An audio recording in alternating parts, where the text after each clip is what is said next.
compañera Verónica Magario. Fuerte el aplauso para ella.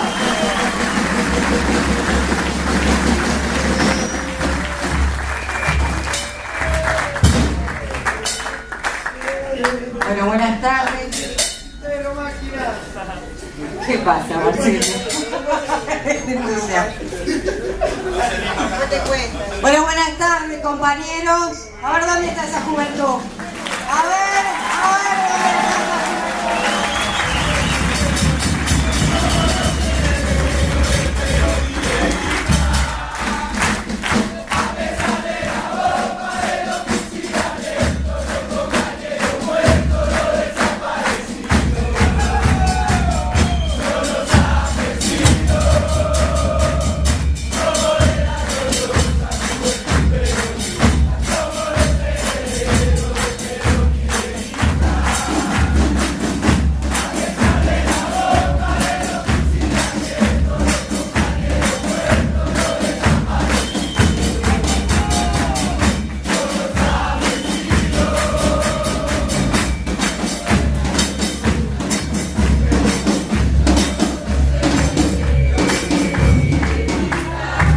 La verdad que sí. La verdad que sí.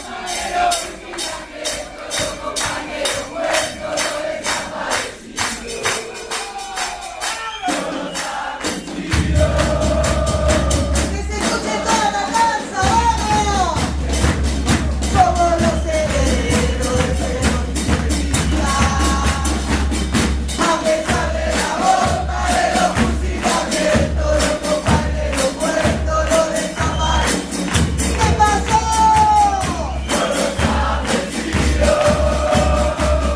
Somos de la gloriosa juventud peronista.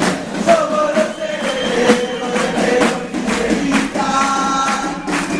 A pesar de la bomba, de los fusilamientos, los compañeros muertos, los desaparecidos. ¿Qué pasó?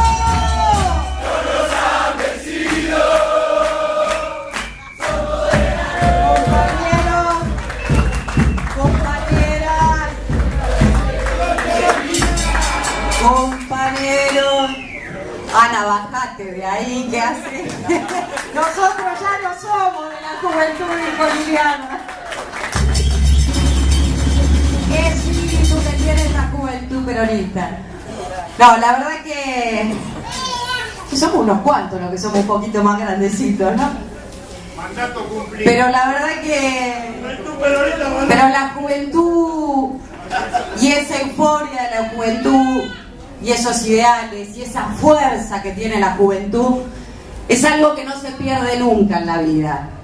Es lo que llevamos los militantes y en realidad nosotros siempre nos vamos a sentir de la juventud peronista. La verdad que la consigna de recién, a pesar de los golpes, a pesar de las bombas, los compañeros muertos, los desaparecidos. Y en realidad, en homenaje a todos ellos, a todos los que han dado la vida por esta lucha incansable, esta lucha que es la cotidiana, la de la militancia, la de los hombres y las mujeres, y es un concepto de vida. Y la verdad que nosotros hoy asistimos a una juventud distinta, con posibilidades distintas. Yo vengo de la generación, nosotros éramos los jóvenes de la vuelta de la democracia. Y nos organizábamos en los centros de estudiantes, estaba toda la euforia de volver a la democracia, de poder participar nuevamente en la política. Pero sin duda, seguían siendo tiempos difíciles. Yo me acuerdo que hablar del proceso militar en aquella etapa era difícil. Y hacer participar era todavía más difícil. Sin embargo, los centros de estudiantes comenzaban a surgir y había jóvenes estudiantes secundarios y jóvenes estudiantes de la universidad que empezaban a dar sus primeros pasos en la militancia. Nosotros fuimos una generación truncada en ese sentido. Truncada porque tuvimos muchos años donde la participación política estaba reprimida. Pero había muchos compañeros que aún así se juntaban en el huequito de alguna casa, en alguna placita, en la casa de algún padre, de algún amigo, y se juntaban a charlar, a leer y a tratar de sostener esa etapa para poder volver a reconquistar lo que fue la democracia y lo que era la participación. Y es la etapa más nefasta de la historia argentina, por lo menos de los últimos tiempos. Muchos de ustedes, los más jóvenes, habrán nacido en esa etapa o posterior a esa etapa, ya en la vuelta a la democracia. Nosotros volvimos de la democracia, volvimos del golpe militar en la etapa de la democracia, tuvimos un gobierno radical, no me olvido más, ¿cómo era? Con la democracia se come, se cura y se educa. No se olvida nadie. Pero los más jóvenes no lo conocen esto. Yo era muy piba, y recuerdo lo que fue eso. Yo empecé a trabajar, no saquen cuentas, por favor. Empecé a trabajar en el año 88. En el año 88 me acuerdo que un compañero peronista me lleva a trabajar a la Cámara de Diputados. Y en aquella época teníamos un sueldo que cobrábamos cada 15 días. Y que salíamos todos corriendo con el sueldo a las casas de cambio y a los supermercados. Lo que no gastábamos en el supermercado en ese momento, lo cambiábamos a dólares para tratar de que la moneda se nos preservara el resto de los 15 días que teníamos que volver a cobrar el sueldo. El sueldo, por supuesto, cobrábamos la mitad del sueldo y se iba a reajustar. La inflación era destrozante, compañeros. Destrozante. Y esa realidad ustedes no la vivieron, los más jóvenes. Los 90, y lo decía Mari, justo llegué en un momento que hablabas de esa etapa, y vos hablabas desde la mirada de la educación. Los 90 para nosotros fueron la peor etapa de la Argentina. Veníamos de un proceso inflacionario que nos estaba comiendo. La inflación llegaba a 3 dígitos, era una cosa de locos. 3 dígitos, dije. ¿Entendieron, no? Exactamente. Y el remarque era diario. Es decir, en un par de horas estaban remarcando los negocios, los precios constantemente. Por eso es que recién les decía, salíamos de cobrar y íbamos corriendo al supermercado. No había tantos grandes supermercados en esa época. Eran supermercados como los chinos ahora. Comprábamos así. Y si no, cambiar dólares. Las colas, yo no me olvido más las colas en el centro para cambiar la moneda por dólar para que nos durara un poco más. Y los 90 nos arrasó de la peor forma y en nombre del peronismo. Porque en aquella etapa donde los peronistas confiamos en un compañero que estaba al frente del país, y es cierto, al principio no lo vimos. Nos fuimos dando cuenta con el paso de los años, a los pocos años. Yo no me olvido más, año 94 ya trabajábamos con Alberto, y Alberto fue uno de los primeros que empezó a decir: se están cerrando las fábricas, estamos entregando el país, la etapa de las privatizaciones, y Alberto decía: nos van a hacer mierda. Y lo peor es que cuando nosotros gobernamos desde el peronismo y deterioramos así, ¿qué escudo le queda al conjunto de la sociedad? Si en definitiva el peronismo fue siempre la representación del pueblo y quien luchó y consagró las conquistas del pueblo. Y si ahí estaban los peronistas, ¿qué otro resguardo le quedaba al pueblo argentino? Ninguno. Y fue nefasto. ¿Y para qué contarles cuando llegó el gobierno de la Alianza? Que en definitiva no hizo más que hacer estallar el país en 20.000 pedazos de lo que ya venía deteriorándose. Y esas políticas neoliberales que se llevaron adelante en esa etapa, fíjense, por ejemplo, nosotros teníamos la ley de convertibilidad. $1, $1 valía. Claro, veníamos de una época inflacionaria, nos parecía la panacea, que no hubiera inflación, que todo se mantuviera, que el dólar valía $1 y que seguía valiendo $1. Entonces nos daba como una cierta estabilidad, por eso fue muy engañoso. Pero el problema fue que como teníamos $1 $1 o $1 $1, lo que producíamos en el país era más caro que lo que podíamos traer de afuera. Entonces nos salía muy barato comprar todo lo que se producía afuera. Era muchísimo más barato que pagar la mano de obra de producción en la Argentina. Y entonces, ¿qué empezó a pasar? Las fábricas empezaron a cerrar. La producción en la Argentina no valía la pena.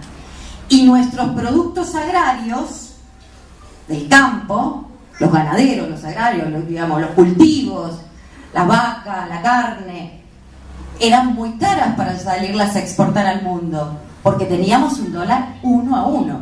Entonces no teníamos divisas por las exportaciones, el campo deja de producir y no teníamos la posibilidad de producir para el mercado interno porque era muy caro. Entonces, en definitiva, se cierran las fábricas. Ese fue el proceso más deprimente de la Argentina en cuanto a su evolución económica.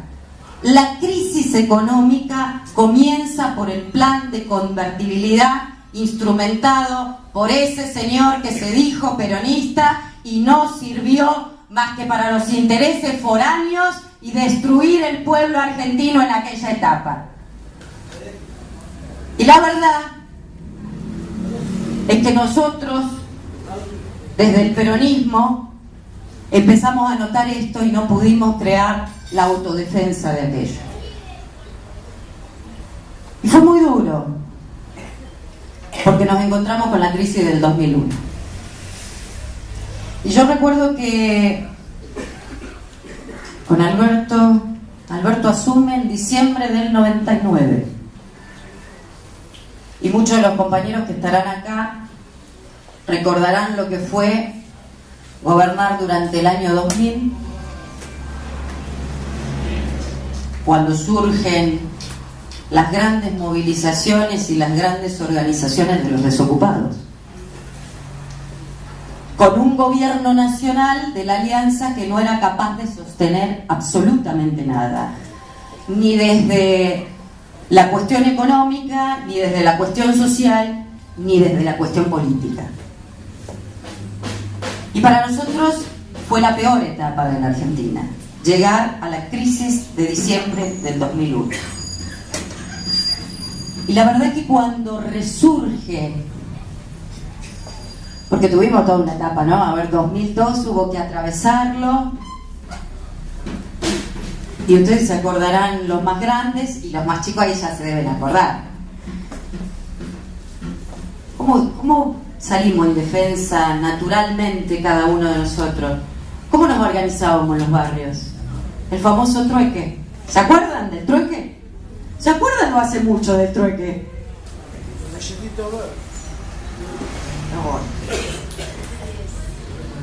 Nosotros empezamos a tener el famoso programa de jefes y jefas de familia, que era un subsidio con el cual trabajábamos con todas esas, eran fundamentalmente mujeres en La Matanza, que en definitiva se juntaban y desde el propio recurso de lo que conocían, de lo que sabían, producían algo. ¿Me acuerdan las cortinas que hacíamos con las botellas descartables? Pues juntábamos lo que teníamos y con eso salíamos adelante para producir, y eso que se producía se llevaba a una feria que armábamos en los barrios y era el trueque. Muchas veces todo eso se cambiaba por comida. Y así subsistimos. Y de repente irrumpe en la política argentina y en la vida argentina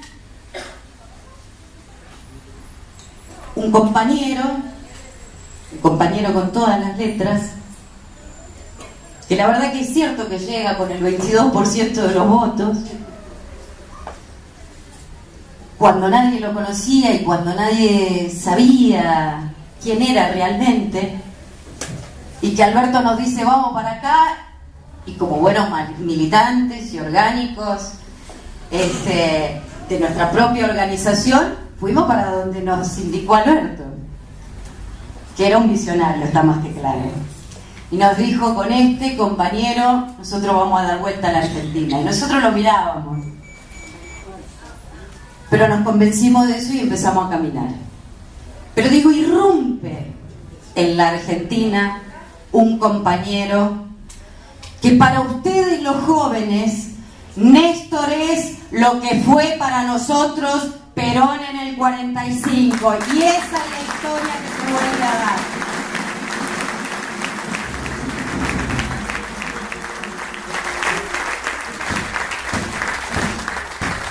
Y ese compañero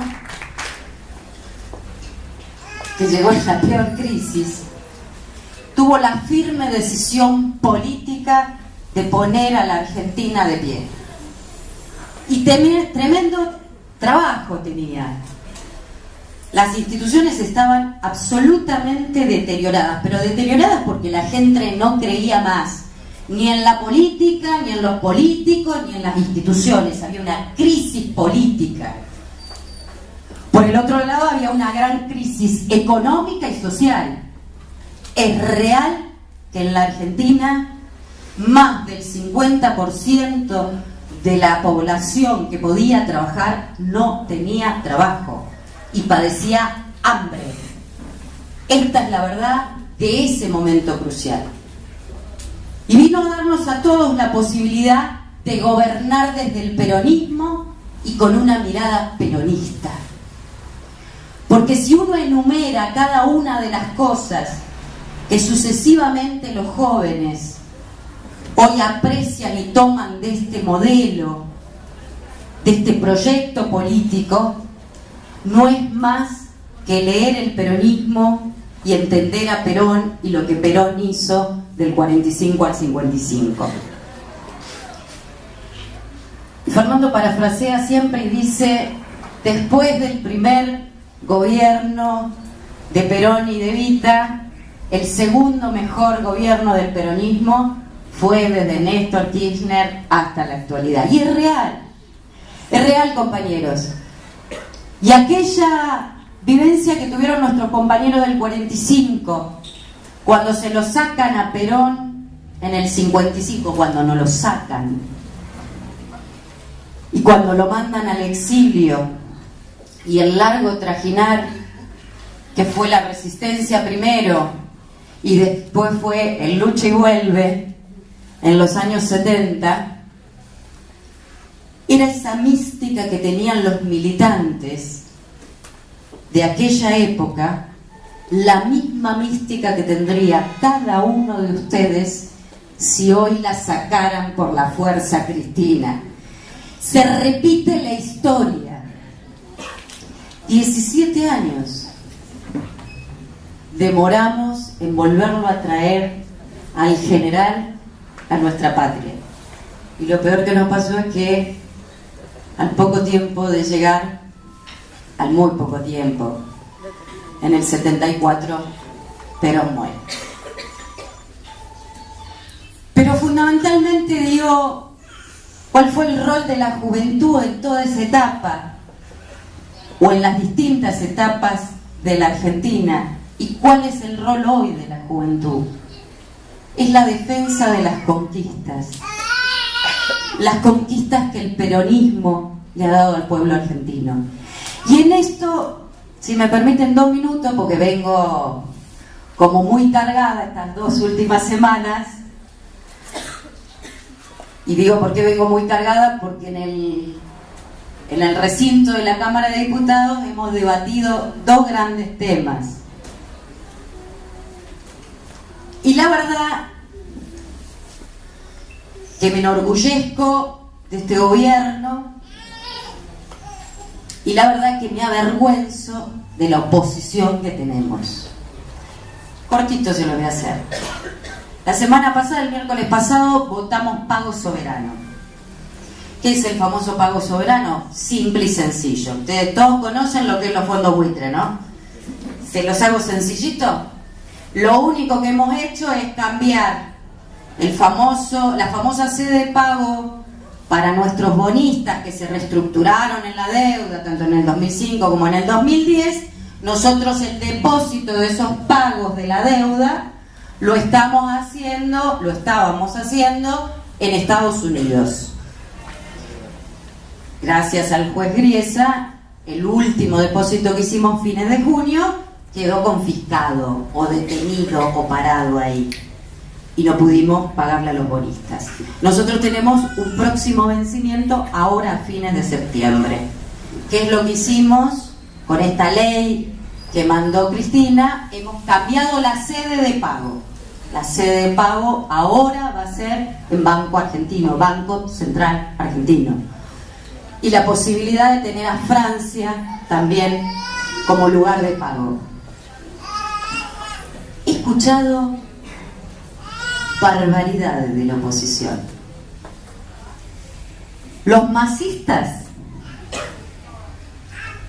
decían que teníamos que poner distintas sedes de pago, pero que no fuera la Argentina. Resulta que les agregamos lo de Francia, además de la Argentina, para que tuvieran otra opción. Tampoco lo votaron. Los radicales se fueron a cuestionarnos la reestructuración de la deuda en el 2005 y en el 2010. Y además nos dijeron que nosotros teníamos la culpa de ese 7% de fondos buitre que no se atrinieron a la reestructuración. Los del PRO, ni les cuento, los del PRO dicen que tenemos que pagarle a los fondos buitre. Así de sencillo. Que hay que agarrar los 1.500 millones de pesos y depositarlos ya para destrabar este bendito conflicto. Digo yo, con esas posturas, que además cuando las recitan, porque hay que escucharlos en el recinto, cuando las recitan, parece que le hablaran con la verdad al pueblo. Pero digo yo, ¿realmente se creen que somos tan pelotudos que no nos vamos a dar cuenta el pueblo argentino de lo que pasa y de quién dependen los intereses del pueblo?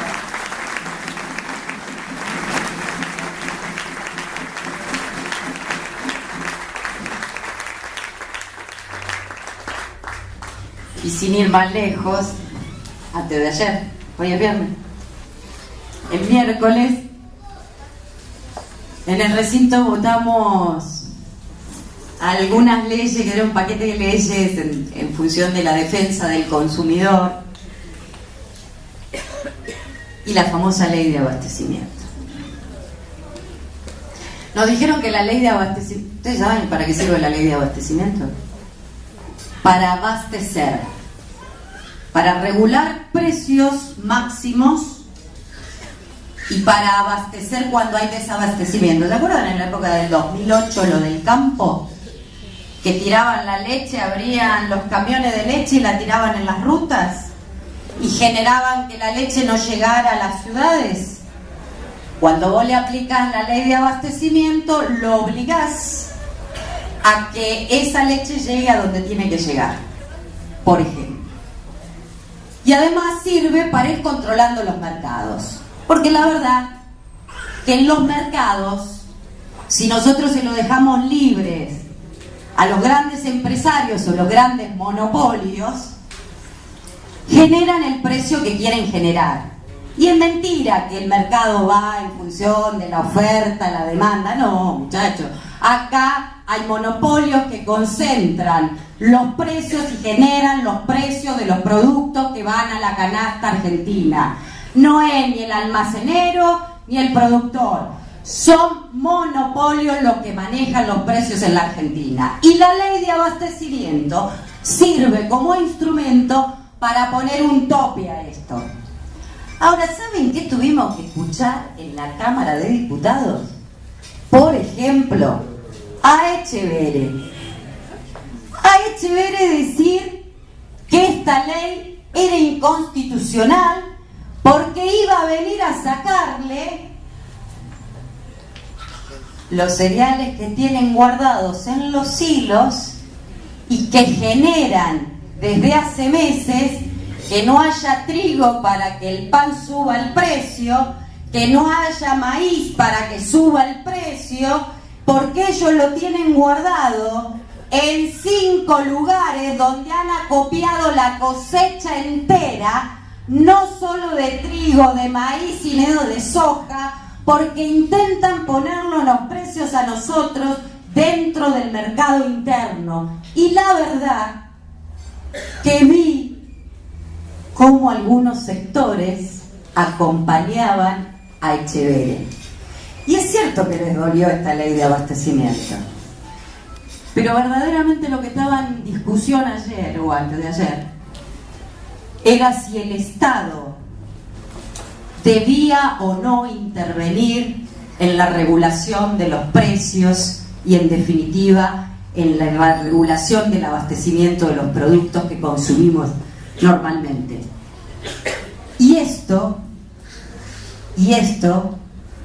se notó porque muchos hablaron de las viejas recetas del achique del Estado. El Estado no tiene que intervenir, el Estado tiene que achicarse, el Estado no debe estar, el Estado todo tiene que circular solo y el Estado no tiene que cumplir ninguna condición o ninguna intervención.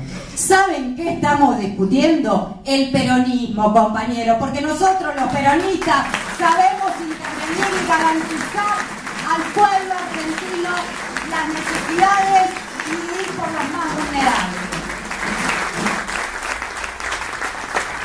Entonces, aprovechar y decirles, para ir simplificando, los jóvenes de hoy han vivido el nacimiento y el resurgimiento de una nueva era del peronismo.